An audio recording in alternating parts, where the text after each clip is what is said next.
มัดแถ่ขั้นลง4ขั้นอ่อนหนึ่งต่อถึง11ลื่นนั่นวิ่งหินเจ้าโจเอาเจ้าเยซูเขากว่าก็ในเถินหลงอันแห้งห้องหนาเฮอมันเจ้าไล่ขามเอาตั้งอันมานาดจ้ำตัวยาเก้ามืออันกินพบเสียเจอเสียเมียวหึง40 วัน40 คืนเย้านั่นเจิง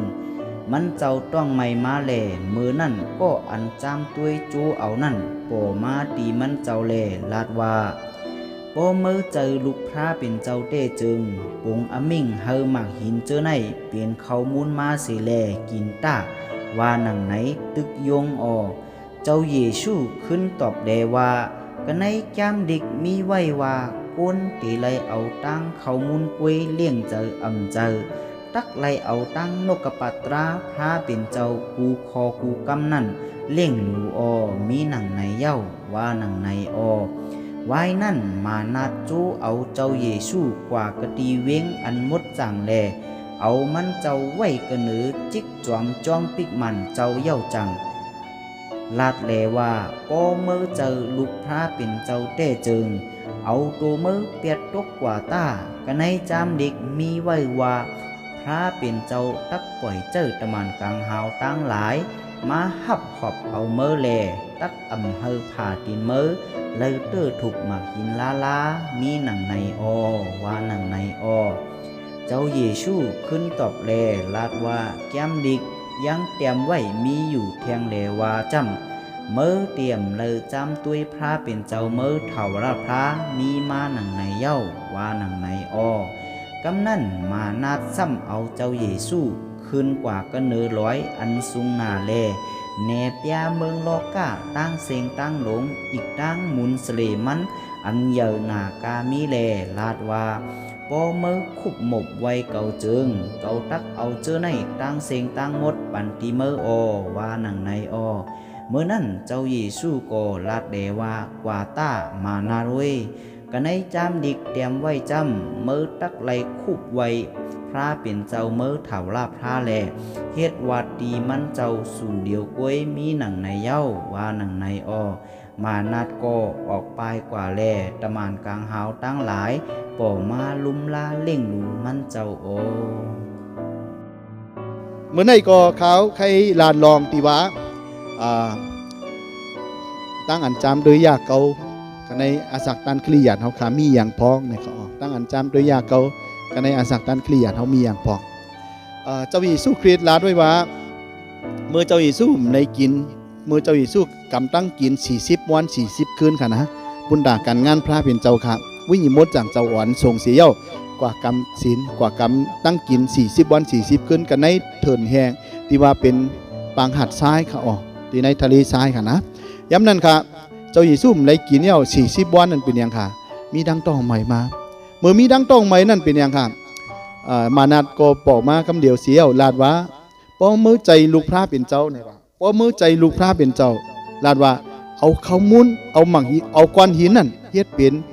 ข้าวมุนเย้าก็กินตาเจ้าเยซูลาดว่า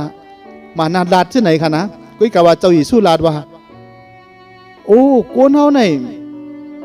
จังเอาข้าวมุนอันเดียวก้อยเลี้ยงต้องเฮาหลุดเลยเลี้ยงปลาใจเฮาค่ะโดยขอความพระเป็นเจ้ากูขอกูความไหนค่ะโกนเฮาถุงดีเลี้ยงต้องถุงดีเลี้ยงใจโดยข้าวมุนอันเดียวก้อยนี่ค่ะที่เลยเลี้ยงปลาใจเฮาค่ะโดยขอความพระเป็นเจ้าก็บ่ได้เลยวันมื้อไหนค่ะซาตานมานาในเป็นอังคลาตีจามตัวยากเก่าชีวิตอาศักดันคนหยุ่มมานเลยตั้งกินตั้งคบค่ะพี่น้องค่ะเพราะหลักซื่อๆก็การหากินหายามของเฮาค่ะซาตานมานาก็ตีแนะนำปันเฮาค่ะกูเจอกูเปิงมาเฮ็ดเมียวในแลเฮ็ดอันในแลพอเฮ็ดเมียวในติเลยกินน้ำก้อยกะว่าเฮ็ดเดียวมันเติดถึกไผเติดเคิกเปิ้นดิอันเขาเฮ็ดกว่านั่นมันเป็นอากิโอต่อเพิ่นเนี่ยเป็นอากิโอต่อเพิ่นเนี่ยเฮาบ่เนี่ยค่ะกะว่าเฮาเพราะเฮาเลยกินเพราะเฮาเลยนุ่งเพราะเฮาคาเลยใส่เพราะคาเลยตื้อเฮาคาว่าเพราะเย้าพระเป็นเจ้าว่าอย่าเฮ็ดนั้นโกนเฮาเนี่ยมันใช่ว่าเอาเมียวในก้อยเลี้ยงใจมันใช่ค่ะที่เลยมีหยังค่ะขอความพระเป็นเจ้ากูขอกูความที่เลยเลี้ยงใจเฮาค่ะเมียวตีตั้งกินเมียวตี อำเมียนกันดังอโลพระเป็นเจ้าเฮาติ่มไรเฮ็ดค่ะจีปอยเยดีอำเมียนกันดังอโลพระเป็นเจ้าเฮาติ่มไรเฮ็ดค่ะมือเฮาค่ะอันติกีนั่นดูไรสะอาดติมือเฮาค่ะตั้งเสียงดังหมดก็เปิดสังจะเฮาคาลาด้วยว่าเจ้าหญิสู้คิดก่อเต้ๆมันเฮ็ดไรอ๋อสองใจนี่ขนาดเขามุน5หวยปลา2ตัวก็ยังเลี้ยงน้ำน่ะสองใจเจ้าหญิสู้เฮ็ดไรที่เจ้าหญิสู้เฮ็ดกรรมนั่นก็เปิดสังค่ะก็เปิดความเนรนำมาจากไหนครับมาจากซาตานมานัดครับทุกสิ่งทุกอย่างที่มาจากซาตานมานัดเป้าหมายของซาตานมานัดได้เป็นอย่างไรปุ่นด่าเฮาที่ลู่ซุมไปหลานเขาออกเฮาที่อาจที่อิ่มต้องกว่าก็กะว่าเฮาที่เสวิญญาณก็เปลี่ยนอะไรฮะเหมือนอาตามตั้งอีว่าจงใจเนี่ยเป้าหมายของซาตานมานัดที่ว่าให้เขากินหมังไม่ตีหางดียกก็มีตังหูอันนี้เป็นเป้าหมายของซาตานพวกกินเนี่ยเป็นอาหารที่ตายตัวไก่อะตายยุ่ยยินครับตายดัง2 เมียวเขาพวกกินหมังไม่ดีกลางโซนนั่นเว้ยซาตานมานัดนี่เป็นอย่างไรหลอกโกนเขาขาให้กินหมักนั่นวันมื้อไหนค่ะซาตานมานัดก็เหมือนเดียวกันนี่ค่ะพี่น้องค่ะเขาอ่อนกันพัดตั้งใจน้องตั้งใจที่มีสีแดงนั่นครับตั้งใจสุดๆพลาเขาในใจเป็นต้องในค่ะพี่น้องค่ะเอาค่ะพินิพีขันลง3อาคารหน่อย19พลาเขาซ้ำเป็นยังค่ะพลาเขาซ้ำเป็นยังค่ะวันเหมือนในพลาเขาเป็นต้องเขาเนี่ยทออะไรไวดีต้องเขาตาเสียเนี่ยทอมั่นใจใครว่าในเป็นยังค่ะล่ะต้องเขาเนี่ยมันอายุใหญ่หรือเสียกูเมียวเยาอายุใหญ่ใส่กว่าพระเป็นเจ้าเยาตั้งกินเนาะปุ่นด่าเขาติเลยอาสังลิบกูวันติเลยอยู่กว่ารอดกว่ากูวันนั่นเขาเลี้ยงต้องจงใจเนี่ยเลี้ยงต้องเลี้ยงใส่เขาหาเลี้ยงลูกเลี้ยงเมียหาเลี้ยงนาเฮินมันเป็นต้องเขาโมทานให้ค่ะนะก็กะว่าเหมือนเจ้าหญิงสู้ลาดว่าเจ้าหญิงสู้ก็ต้องไม่เหมือนกันค่ะเจ้าหญิงสู้ลาดว่าโกนเฮาเนี่ยถูกดีตั้งกินโอบหนึ่งตั้งกินคอตั้งกินกำหนึ่งนี่ติ่มไรย่าความพลาเป็นเจ้าค่ะอันเฮากินอันเฮาอาศักลิบกูอันนั่นถูกดีต้องเนี่ยมันต้องเป็นใหญ่เสียพระเจ้าเขาพี่น้องค่ะการกินนั่นต้องใหญ่เสียพระเจ้ามันแต่ไรน้อยเสียพระเจ้าผมใจว่ามันกินครบค่ะนะกูเมียวเนี่ยจังใหญ่เสียพระเป็นเจ้าเลยครับการอาหารการกินต้องอยู่ใต้พระเป็นเจ้าเก้เพราะพระเป็นเจ้าตั้งการกินต้องเป็นอันดับ2เก้ครับเสือโคเลยพระเป็นเจ้าก็เสือโคติเลยเป็นอันดับ2เก้ครับการงานเลยพระเป็นเจ้าการงานติเลยเป็นอันดับ2เก้ครับพระเป็นเจ้าต้องการเสนอค่ะพี่น้องค่ะเว้ยกะว่าอาตามตั้งอีว่าเอาอย่างไว้อันดับ1ค่ะตั้งกินไว้อันดับ1ชีวิตเขาเป็นอาหารล่มจมกว่าฮะว่ากินหมังไม่นั่นสูตีเหมือนพระเป็นเจ้าเว้ยกะว่าจุดประสงค์ของซาตานมานะในประเทศไทยโกนเฮาตายครับก็ว่าในซาตานมานะนั่นค่ะนะเอาตั้งอันตีการเลี่ยงต้องเลี่ยงใส่เฮาคาสิเลยเฮ็ดให้เฮาขายันกันนั่งพระเป็นเจ้าค่ะพี่น้องครับเจ้าหญิงสู้เฮ็ดไรอ้อหมักหินนั่นเยียนเปลี่ยนเขามุนเฮ็ดไรเว้ยกะว่าตั้งอันเนน้ำตั้งอันปันตั้งจามใน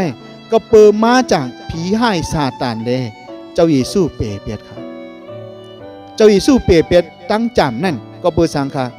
ก็เปิดมันเลยมาจากพระเจ้าโปสั่งว่าพระเจ้าลาดว่าเอาหมักหินนั่นเป็นยังไงล่ะเฮ็ดเป็นข้าวมุนเนี่ยเจ้าหญิงสู้ก็ตีกินเขาพี่น้องครับพระเจ้าเฮ็ดน้ำน่ะที่ในมหาสัจจารย์ขนาดที่ว่าตันโคนนำมิงและขนาดพระเป็นเจ้าเฮ็ดน้ำน่ะค่ะที่มีน้ำก็หมักหินลงที่กว่าอิฐเกอก็ย่อติมมีน้ำก็เจ้าหญิงสู้พระเป็นเจ้าเฮาคันให้น้ำออกที่หมักหินที่มีน้ำนั่นก็เฮ็ดไรครับพระเป็นเจ้าเฮาค่ะมีด้านโคกันนั่นเขาเว้ยกะว่าที่เจ้าหญิงสู้ไรเฮ็ดยามนั่นก็เปิดศาสตร์ฐานมนัดปันตั้งจังก็เปิดในเลยการกินการอยู่เฮากูเมียวๆหน่อยเฮาหนูเลยจีปวาเยของเฮาค่ะเลยตั้งเฮ็ดเฮาค่ะตั้งอันตีเฮาอาสังดิบกูเมียวๆหน่อยการเล่งต้องเฮาค่ะนั่นดูเลยมดจางเขาซ้ายขาออกพี่น้องค่ะก็บ่ได้เลยอย่าไปเอาตั้งกินเป็นใหญ่อย่าไปเอาเล่งต้องเป็นใหญ่แล้วก็มีเวลาปูนพระเป็นเจ้าอัมปันอาขิงพระเป็นเจ้าโฮงเตตั้งกินหนอพระเป็นเจ้าลาด้วยว่าอย่าไปตั้มหาเขามุนอันจังลู่จังเหลียวในเขาออกก้นตะเป้นำหนาหายังค่ะล่ะเจ้าอีสู้กว่าฮอตราที่ไรก้นน้ำน่ะเป็นหมู่เป็นพุงกว่าในนั่นเป็นยังค่ะล่ะมองก็มาปุนดาดีใครกินตั้งกินเจ้าอีสู้ลาดว่าสู่เจ้ามาในใจว่าสู่เจ้ามาในใจว่าใครถ่อมตะลาในว่าสู่เจ้ามาใน ก็เปิดว่าอะไรตั้งกินก็เปิดว่าอะไรหันลองอันดีอามเดสู่เจ้ามากไว้นี่เจ้าเยซูลาดในสมัยนั้นนะเจ้าเยซูลาดว่าอย่าเฮ็ดนั้นตั้งกินเมียวในมันจังพังจังลูกอ่ะหาตั้งกินไผ่ใจวิญญาณที่หมอพังหมอลูกครับใครว่าได้เป็นอย่างไรหาคอความพระเป็นเจ้าอันตีได้เลี้ยงใจเฮาเลยเลี้ยงวิญญาณเฮาถึงเมืองกลางเฮาพระเป็นเจ้านั่นเอาอันนั้นอ่อนตั้งเลยพระเป็นเจ้าลาดดีเฮาขาจะไหนเขาออกก็ว่าในลูกหลานพระเป็นเจ้าถูกดีโลภในการเลี้ยงต้องขนาดเมื่อเฮาตีเฮ็ดอย่างก็ย่อมือเฮาตีเลี้ยงต้องเลี้ยงใส่เฮาเนี่ยดูไรตัวพระเป็นเจ้าว่าการไหนตั้งกินไหนเด็ดตั้งเฮ็ดเฮาไหนจอมมันเมียนจอมอันโลพระเป็นเจ้าปุ่นดาดีเลี้ยงต้องเฮาขาฮื้อเนาะเมื่อปุ่นมาน้องใจแสนค่ะเนาะใจแสนเฮาเมื่อโควิดน้องเฮาขาก็ตัดสินใจว่าดีหาเลี้ยงต้องเลยตั้งอันที่ว่าเรียนอย่างคาก็บ่ฮู้ร้องได้ค่ะนะเรียนอย่างก็เรียนเกมออนไลน์แล้วก็ไหลเงินจังได๋จงแซ่นะคือกับว่าน้องก็วนขึ้นกำลือมาอันนี้ใจเป็นอันโลพระเป็นเจ้าเปียเถปิกเปียเถอันนี้เป็นรองดีค่ะก็เพราะว่าการเลี้ยงต้องเฮาค่ะมันเหมือนกับมาหลวงพระเป็นเจ้าก็ในกูเมียวค่ะพี่น้องค่ะแล้วก็เอาอันตีการเลี้ยงต้องมาเป็นใหญ่สีพระเป็นเจ้าอันนี้ก็ใจค่ะพระเป็นเจ้าว่าหาแผ่นดินบ้านเมืองพระเป็นเจ้าอันตั้งไว้ลางจงดีปันกูซื้อกูเปิงจงใจค่ะก็ในรายการเลี้ยงต้องเฮาขาดที่ไรเป็นบัตร2แล้วก็การเลี้ยงต้องเฮาขาดที่ไรเป็นมดจังในอันหลวงพระเป็นเจ้าแล้วก็แทงอันนึงตั้งเนื้อค่ะตีเอาค่ะ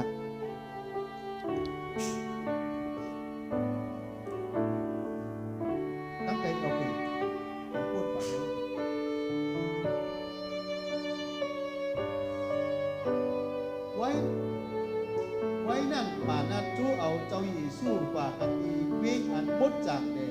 เอามันเจ้าไว้กันเดิน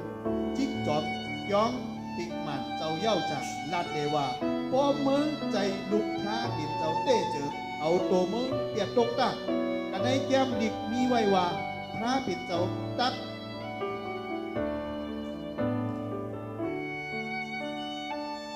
ปล่อยใจตะมานกลางเขาตั้งหลายมาหับหอกมาหับหอกเอามือเด็ตักทำให้ผาดินมือได้เตอร์ได้ถูกหมักหินนั้นนะมีหนังไหนอ้อว่าหนังไหนอ้อเจ้าเยซูขึ้นตอบเลยว่าตาดว่ากันในเตรียมดิกเตรียมไว้มีอยู่เพียงเดว่าเมืองตีอ่ำไรจำด้วยพระเป็นเจ้าเมืองเขาลาพระมีหนังไหนเย้าว่าหนังไหนอ้อตั้งอันจำตัวแทงเมียวหนึ่งได้เป็นอย่างในเจิงเอาเจ้าซาตานมานะในจู้เอาเจ้าเยซูให้กว่าอยู่เนื้อเกี้ยงพิกมันสูงเพราะลาในเจิงเนื้อจอมหลังคาเกี้ยงค่ะเนาะมันสูงหนักค่ะนะเกี้ยงแล้วก็ให้มันให้เจ้าเยซูจอกลงมาให้เจ้าเยซูจอกลงมาแล้วก็ลาดว่าที่มีตำมานกลางเฮาในสมัครแก้มนี้ลาด้วยว่าที่มีตำมานกลางเฮาพระเป็นเจ้าที่มาหอบให้พาตีนเจ้าเยซูเนี่ยอำไรเคิกดีอำไรเตอร์ดีหมักหินในเขาออกเจ้าเยซูลาดว่าเมื่อ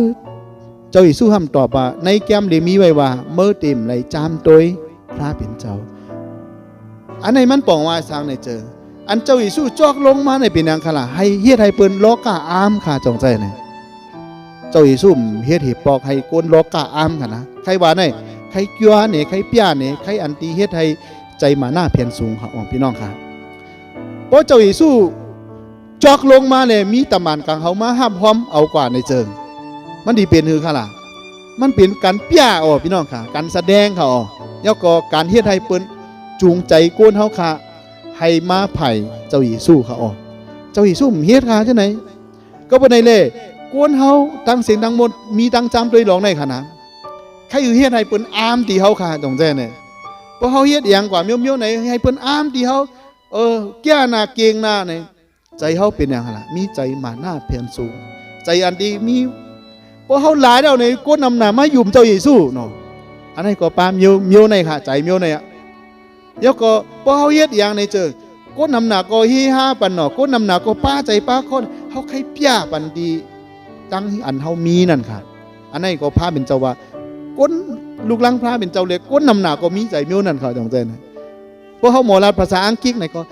ใครโชว์เนี่ยใครเปียเนี่ยเพราะเขาหมอเนี่ยก็ใครเปียเนี่ยให้เปิ้นอ้ามที่เขาค่ะให้เปิ้นอ้ามที่เขาค่ะว่าเขาเป็นเผอให้เปิ้นอ้ามที่เขาค่ะว่าเขาเป็นก้นกัดก้นแขนจังเจนเนี่ยมีใจกูก็เมียวไหนค่ะ อีกป้าดังเก่าขาเหมือนกันครับกุ้ยกะว่าพาเป็นจมเจิกเมียวในค่ะนะพี่น้องค่ะกำในเจ้าอีสู้ลาเดียงค่ะล่ะเบิ่มถูกดีเอาเมียวในมาจามพาเป็นเจ้านี่ครับเจ้าอีสู้ก็เมียดค่ะอ๋อเต้ๆเจ้าอีสู้เฮ็ดไรจ่องเจ้เนี่ยมือมันลูกเอตั้งตายขึ้นริมมามันเจ้ายองขึ้นกว่าใจมาโต๊ะค่ะนะยองขึ้นกว่าฮะอันโต๊ะในอันยองขึ้นในอันใดหยาบค่ะโต๊ะในหยาบอ๋อจ่องเจ้เนี่ยอันยองขึ้นในมันอ๋อโต๊ะในมันง่ายอ๋ออันยองขึ้นในมันหยาบเจ้าอีสู้ยองขึ้นกว่าเจ้าอีสู้เฮ็ดไรกุ้ยกะว่ายามในเจ้าอีสู้ในเฮ็ดซะไหนคะมันจอกโต๊ะค่ะอ๋อเต้ๆมันจอกโต๊ะอะไรอยู่กุ้ยกะว่ามันจอกโต๊ะนั่นก็เบอร์สาเจ้าอีใจเจ้าอีสู้เนี่ยโอนอ่อนแค่เดียมใจเจ้าอีสู้มีทั้งอันโอนอ่อนแค่เดียมอันมีใจมาหน้าเพียนสูงอันให้เปิ้นอ้ำเนาะเพราะเจ้าอีสู้ย้ายเอาค่ะนะเจ้าอีสู้คิดว่าเมื่ออย่าบีกว่าลาดเนภัยหน้าจองแท้เนี่ยอย่าบีกว่าลาดเนภัยหน้าที่ชื่อใหญ่นาคาใช่ไหมพอเฮ็ดอย่างเมื่อเจ้าอีสู้ว่าอย่าบีกว่าลาดเนภัยเจ้าอีสู้หู้อยู่ว่าเปลี่ยนชื่อว่าเขาดียังอะไรเขาดีกว่าลาดเว้ยเจ้าอีสู้เฮ็ดบันจะไหนเจ้าอีสู้ยาบันจะไหนตั้นคู่เจ้าอีสู้ใหญ่น่ะเจ้าอีสู้อำไรเปียตัวเจ้าเก่ากุ้ยกะว่าโคนตีหันเจ้าอีสู้กุ้ยกว่าลาดก็เพื่อในอันที่เขาหลีอันเขาแก่อันเขาเก่งไงอย่าไปเขาลาดโซบเขาค่ะกามันขานมันตียอมกว่านะให้เปิ้นลาดว่าเขาเป็นเผออะไรรู้อย่าครับให้เปิ้นลาดว่าเขาเป็นเผออย่าไปกับลาดว่าเขาเป็นเผอเพราะในกาเขาโตกว่าก็ในเจ้าอีสู้เขาเปลี่ยนซะไหนครับมันเฮ็ดจอกตกเลยมันเฮ็ดหรอกก็บอกว่าซาตานโยงใจเขาค่ะมองกำเปิ้นดีมาว่าเมื่อเฮ็ดด้วยเลยเมื่อลาดด้วยเลยนำกัดตั้งแขนเมื่อมีหมอกกระหือเขาเฮ็ดก็เบอร์สางค่ะใจเขาเนี่ยมีดังโอนอ่อนแค่เดียวเขาเปลี่ยนเผาเขาหู้อยู่ในใจเขาขายเอา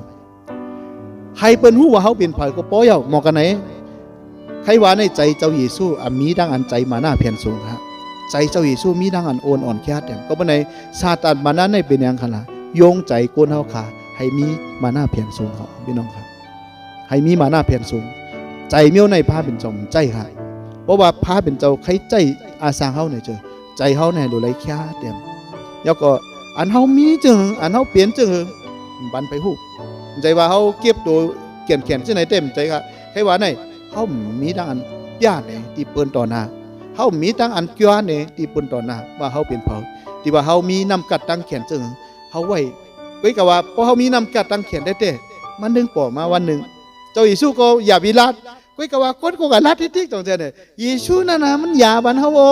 เยซูนั่นน่ะมันยาคนให้อยู่หลีกินวันขึ้นยาคิดตูดปันยาหมักตาบันอ้อยาคนเพื่อจับผีจับโอเจ้าเยซูห้ามกุ้ยกะว่าเขาละอันให้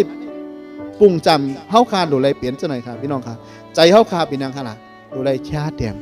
ซาตานมานั้นให้เฮ็ดให้ใจเฮาคาสูงที่เขาพี่น้องครับนี่บุคคลนี่สารที่เป็นเจ้ามุนใหญ่คนโอคัมเมืองป่าผู้หลุนค่ะนะอิรันอ๋อเมืองป่าผู้หลุนมวนตั้งนะเมื่อมันเป็นเจ้ามุนใหญ่คนโอคัมอันสูงสุดนั่นในใจมันนั่นโหนว่าก็เปว่ามันหู้แพ้เป็นเจ้า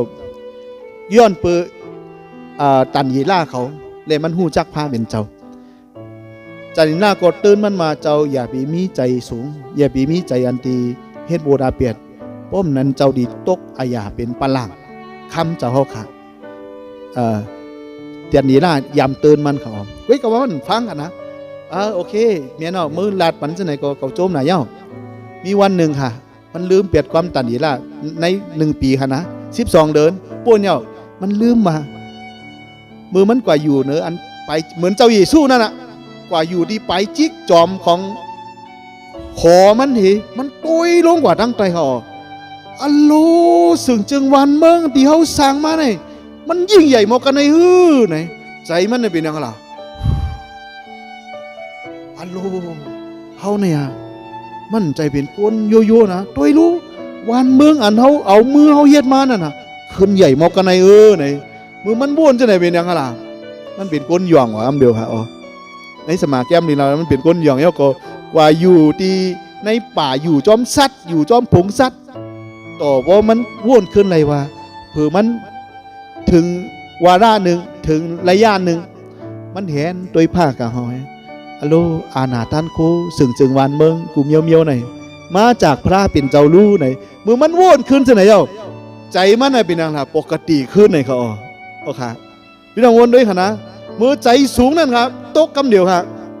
กุ้ยกะว่ามือวนด้วยว่าพระเจ้ายิ่งใหญ่พระเจ้าเนี่ยนะปั่นกูเมียวเมียวดีเฮาคาไหนมันได้ขึ้นดีอาญาปะหลังคำมันเขาพี่น้องค่ะก็วันนี้เขาใครว่าอย่างในเจิงเจ้าหยีซุ่มในจอกโตมันสูงหนาจงแจ้ไหนอยู่สูงหนายกก็ปดจอกโตก้นนำหนาดีฮีห้ากันเขาเจ้าหยีซุ่มเห็นในกองปิ้งหมันผ้าเป็นเจ้ามีอยู่ก้น14 ชั่วโมงเขาพี่น้องค่ะก้นมาไวเพียหนะก็เจ้าหยีซุ่มเลยเฮียนค่ะก็วันไหนเล่ลุงล่างผ้าเป็นเจ้าตีมเลยมีใจสูงย้อนตัวตั้งใจอินนะครับน้องอันที่เป็นใจตัวในเดือนนะครับไทยแต่พระเป็นเจ้าอีเพรอาคารลง4อาคารอ่อน6ค่ะอีเพรอาคารลง4อาคารอ่อน6ค่ะพระเป็นเจ้าเฮแขนเขาเจออันหูใจแผ่นสูงนั่นสิเลปันเกจูตีเขาเจออันหูใจชาเตี่ยมออกไผก็เย่าในเมืองเรากันเนี่ยป้อหูใจแผ่นสูงนะหูพลาก็เย่าหูพลาก็เย่าป้อหูใจแผ่นสูงมันถึงตกค่ะแต่หนะมันถึงตกค่ะหูพลาก็เย่าหูพลาก็เย่าป้อหูใจแผ่นสูงไหนมันถึงตกก็วันไหนป้อห่มใครตกเขาต้องหูใจชาเตี่ยมต่อหน้าพระเป็นเจ้าเหมือนเจ้าเยซูนั่นนะซาตานว่าผีมันซาตานว่าจอกตกเลยมีคนมีตะหมานกลางเฮามาหับพร้อมปันนามีชื่อเสียงเมื่อตีไรฮูเฮืองเปิ้งใสกว่าคนดังนำตีไรฮูว่าเจ้าเป็นลูกพระเป็นเจ้ามันเฮ็ดก็เบอร์สังค่ะเมียวไหนมันเป็นตั้งหลอกของซาตานมานานเว้ยหลอกใจให้แผ่นสูงเว้ยหลอกใจเฮ็ดให้เฮาขาตีมไรกว่าในอโลพระเป็นเจ้าเว้ยก็บ่ไหนอย่ามีใจแผ่นสูงค่ะพี่น้องค่ะขัดต้อยนำหนาเนาะขหันนำหนาเมื่อมีมาเนี่ยเจออำอยู่ไรฮะกำกดโตฮะเมื่อมีรถ2 การ 3 การเอาไหนใจก็ไข้สูงมากฮะนะใครมีเมหน่อยมาเทียงเฮนะเมื่อมีรถยอกแต่หักกันนะฮะพอมีโลก2 3 การมาเนี่ยมีใจสูงมากกำไหนมีเฮิรนมีเยมาเนี่ยยิงเขียนใจสูงไหนห้ามกว่าเฮ็ดนาเฮ็ดตาห่างพังก็หลีมากขึ้นเลยมีใจเพียรสูงแท้ย่ำนั่นเป็นนะคะโลงเย่าเขาพี่น้องค่ะยาติมไรเฮ็ดซะนั้นตรงไหนอาสากตันเฮาค่ะกูวันนั่นเฮาหลุเลยแค่เตียมเหมือนเจ้าหยีสู้คิดจอกตกเลยเปิ้นดีฮู้ว่าสู่เป็นพระเปิ้นดีฮู้ว่าน้ำหนักคณะศาสตร์ตามมานั้นมันยงใจเฮาจังไหนเขาเมื่อเจ้าหยีสู้ขึ้นไม่กันเขียนตรงใจนั่นก็นำหน้าลานว่าป้อเมื่อใจพระในลงเสาไม่กันเขียนว่าแต่อาโลพระเป็นเจ้าในแต่ในช้ำลาบาปโกนเฮาตรงใจนั่นป้อโลกเฮาดียุ่มในว่าป๊บพี่น้องว่าจะเหนื่อยพี่นะลงกำเนี่ยกำก็คืนขึ้นเนี่ยสองดีลาจะไหนฮะเนี่ยเจ้าหิสู้เมียเท่านั้นค่ะเจ้าหิสู้ลานว่าอาโลพระเป็นเจ้าเนี่ยเขาหลุดไรตายเนื้อไม่กันเขียนเนี่ยช้ำลาบาปกวนดังเสียงดังบนถ่ายบาปดังเสียงดังบนเขาดีขึ้นเปลี่ยนขึ้นใน3 วันนั้นเจ้าดีเขาดีลงไม่กันเขียนเมื่อในได้เขาดีอยู่ที่ไม่กันเขียนอันนี้เป็นอาโลพระเป็นเจ้าก็ในซาตานไม่ยุ่งใจก็ไหนคนดีนักศาสนาคนดีผู้นำศาสนาฉะนั้นก็ไม่ก็เฮ้คนไหนยามจอยคนไรรู้มันหมอจอยตัวเก่าคนไหนยามจอยคนนำหนามันหมอจอยตัวเจ้าเก่าเลยใจเขาเปลี่ยนเจอค่ะพี่น้องค่ะโป้ใจขาในก็โป้ใจคนปกติในเป็นอย่างไรมันใครขามเขาจองแจ้เนี่ยมันเสียเนเขาขาลูเขาดีลงกำเดียวก็ดีตาปัดทั้งสิ่งทั้งหมดกว่าดีเปลี่ยนอะไรเจ้าหยีสู้เย็บจะไหนครับคือว่าใจเจ้าหยีสู้มันชาเตรียมนะเปิ้นว่าชื่อก็เย่าใจเจ้าเยซูเหมือนเก่าเองค่ะวันเหมือนในลุงลังพระเป็นเจ้าเปิ้นลาชื่อเปิ้นว่าชื่อใจเฮาค่ะปกติได้พระเป็นเจ้าใจเฮาค่ะอยู่ใต้พระเป็นเจ้าใจเฮาค่ะอยู่ในทั้งอันที่โอนอ่อนแค่เตียงเพราะในพระเป็นเจ้าดียุกยองเฮาค่ะเมื่อเจ้าเยซูลงนั่นค่ะเจ้าเยซูขำตั้งอันยองขึ้นกว่าเหนือเสาเมืองกลางเฮาปุ่นลุยพุ่งตันโกของพระเป็นเจ้าก็เมื่อไหนอย่าให้เฮาค่ะมีหัวใจแผ่นสูงให้เฮาค่ะมีหัวใจเหมือนเจ้าเยซูคริสต์เมว่าซาตานมานัดย้อนให้มันเปียดันโกให้เปิ้นอ้ามสะแพ้เป็นเจ้าฮู้หลีว่าลองอ้ามนั่นเฮ็ดให้ใจโกนเฮามาหน้าสูงกว่าเจ้าอีซุ่มในเฮ็ดย้อนกว่าได้ตั้งเดือแทงนอกตั้งจำโดยแทงกรรมที่3ในเป็นอย่างในเจ้าคดีไคลานะเถาราพระโอเคกำนั้นมานัดซ้ำเอาเจ้าเยซูขึ้นกว่าก็เนื้อลอยอันสูงหนาสิเลเนปยาเมืองโลกาตั้งเสียงตั้งโลกอีกตั้งมุนสเล มันอันใหญ่หนากามีเลลาดว่าปอคบหมุมไว้เกาเจอเกาตักเอาเจอในตั้งเสียงตั้งหมดปานตีเมื่อว่าหนังในเมื่อนั้นเจ้าเยซูก็ลาดเลว่ากว่าต้ามาหน้าด้วยกันในแก้มลิกเตรียมไว้ว่าเมื่อตักไหลคบไว้พระเป็นเจ้าเมื่อเถาล่าพระเลยเฮ็ดวัดโก้กวยตีมันเจ้าสู่เหลียวกวยกำในหำยิงเข็นเฮาแหงนะตั้งจำตัวในเฮาแหงหนาวซาตานมานัดก็เอาเจ้าเยซูกว่าเนื้อร้อยสูงเหมือนจะหนังลอยสู้เทียมนั่นครับยกก็ให้ตัวลงมาหันเมืองเกียงใหม่ดังเสียงดังหมดยกก็หันว่าโลกาดังหมดดังเสียงไหนตัวไหนว่าอันไหนเฮาปั่นสูงเจ้าเยซูอ่ะซาตานมานัดหลอกเจ้าเยซูฮะนะหลอกว่าเพราะเจ้าเยซูในนะเพราะไวซาตานมานัดในเจอที่ปั่นดังเสียงน่ะเมืองโลกาอันมีในมันดังเสียงดังหมดเฮาดีปั่นสูงจ้องเจ้าเยซูไวฮะไหนไว้กำเนี่ยกำก็ใบก็เย้ารู้ไหนใจเจ้าไหนฮะเจ้าเยซูว่าเมื่อหลุดเลยเฮาเฮ็ดเจ้าไหนเนี่ยว่าเฮาไว้ผีเนี่ยเฮาหลุดเลยไว้ไผฮะเฮาหลุดเลยไว้พระเป็นเจ้าสู่เดียวก้อยคนในโลกาในไว้ไผฮะมาเดียวค่ะก็ขายของก็ไว้ยังฮะไว้ผีจ้องเจ้าไหนผีจอมด่าจอมดังให้รู้เล่บันให้ขายดีกล้าดีจ้องเจ้าไหน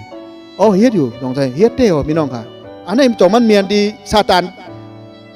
านมานาตีเก้าเจ้าเยซูเลยซาตานเหมือนน่ะเก้าเหมือนในจ่องมันเหมือนกันค่ะผีตัวเลียวให้ค่ะพี่น้องค่ะก็ไม่ได้ตั้งหลอกของมันนี่เหมือนกันค่ะพอมือไวเขาเนี่ยการกล้าการขายมันดีขึ้นใหญ่ไม่สูงก้นก็ดีมากกินน้ำอย่างนั้นไวยกก็เอาเขานำตั้งกินกว่าปันผีนั่นเจิกน่ะซาตานมานัดก็มันเขาในหลอกมันเขารู้จ่องใจไหนวิกว่าเจ้าเยซูก็ในเขาในปรีเยในอันเปียดของซาตานมานัดครับมันว่าโกนเขาเนี่ยหลุดไรไวพระเป็นเจ้าสู่เดียวไว้ไม่ว่าตีไรมอก็ก็เย้าเขาตีไวพระเป็นเจ้าก็ไม่ว่าโลกาในตีปันก็เย้าเมาตีไรอุบเปิงโลกาทั้งเสียงทั้งหมดเงินข้ามนาเขาไหลทั้งหมดในสมัครแก้มดีว่าพอเขาซุ่มอย่างค่ะพอเขาซุ่มอย่างค่ะลาเทียงยังยินพอเขาซุ่มวิ่งยินเจอตีมีอาโจสาซาตานได้หลอกว่าเป็นอะไรพอกสู่ไวกัมเดี๋ยวไว้เขาดิปั่นทั้งหมดในสมัครแก้มดีคอ1 ล้านว่าเพราะไผไวซาตานเป็นยังไรโลกาทั้งหมดเลดตกงานไรมันมีอาเกียวสางในเขาพี่น้องค่ะก็เพื่อนในเลยลูกลังพระเป็นเจ้าก็ติ่มปั่นเฮ็ดเมียวนั่นค่ะมันก็เคลียนกว่าด้วยหมอก็มีค่ะนะจองมีที่ในเคลียนก็เมจูสตาจองมีครับไก่เฮ็ดอาจุนไก่เฮ็ดใครให้ผัวไหลมาขึ้นเนาะใครให้ผัวว่าขึ้นเฮ็ดเสน่ห์ห่มไหลเฮ็ดก็เบอร์สังห่มไหลเฮ็ดปิกสมาเฮาเฮ็ดกว่าเฮ็ดจอมซาตานให้เฮาไหลมาก็มันมีอยากโยสังค่ะพี่น้องค่ะก็เปื่อว่าวันหนึ่งเป็นอย่างหาที่ไรเขาในภัยดังบูดังเสียงอ่ะน้องใจเมื่อในเขามีเงินล้านหนึ่งมาพูดเฮือเท่าดีไพ่ใหม่เข้มกว่าทั้งหมดไหนเงินล้านหนึ่งในมันป่องว่าอย่างค่ะสมมุติว่าขามีเงินล้านเนี่ยเราเฮือนใครอยู่นั่นแต่ว่าไพ่ใหม่ดังหมดดังเสียงกว่าจองมันมีอาเกี่ยวค่ะมีสางมันใครเปลี่ยนปุ่งนั่นค่ะพี่น้องค่ะตีไวซาตานมานะตีไวตัวหมอยกก็เฮ็ดสันเนยกก็ให้ผัวเขาหักเขากูเจอกูเปิงนั่นมันเป็นปุ่งเมี้ยวนั่นค่ะพี่น้องค่ะไหลเอาดังหมดยกก็ตกในไพ่ค่ะไหลเอาหมดมันดิใหม่หมดมันมีอย่างดีเหลือก็เพื่อสังค่ะก็เพื่อซาตานล็อกไล่ซาตานนั่นให้โกนเขาไหวมันยกก็ไหลกูเมี้ยวยกก็ตกอะไรค่ะอันนี้เป็นล็อกไล่ของมัน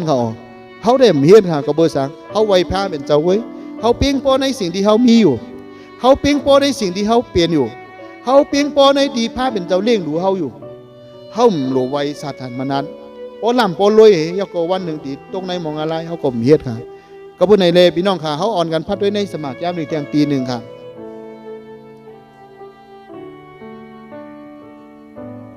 ค่ะอย่าปีฮัก1 โยฮันข้า2ข้าอ่อน15ค่ะอย่าปีฮักเปียงล้อกาในอีกตั้งครึ่งปึงอันมีในมันนั่นปอเสก็เสก้นฮักเปียงล้อกาในเจอดังฮักปอเจ้านั่นมีกันในมันอย่าปีฮักยัง ก็ว่าฮะพวกห่างคึงปึงโลกาในเหมือนจะหนังว่ามุนสลีเมืองโลกานำเนี่ยจึงเฮาดีอาจดีไวซาตานก็เปลี่ยนเลยครับเจ้าอิสุก็เป็นอย่างไหนเพราะเมื่อไวเขาดีปันทั้งหมดไหนรู้โลกาคึงปึงน่ะดีปันทั้งหมดมันไวฮะ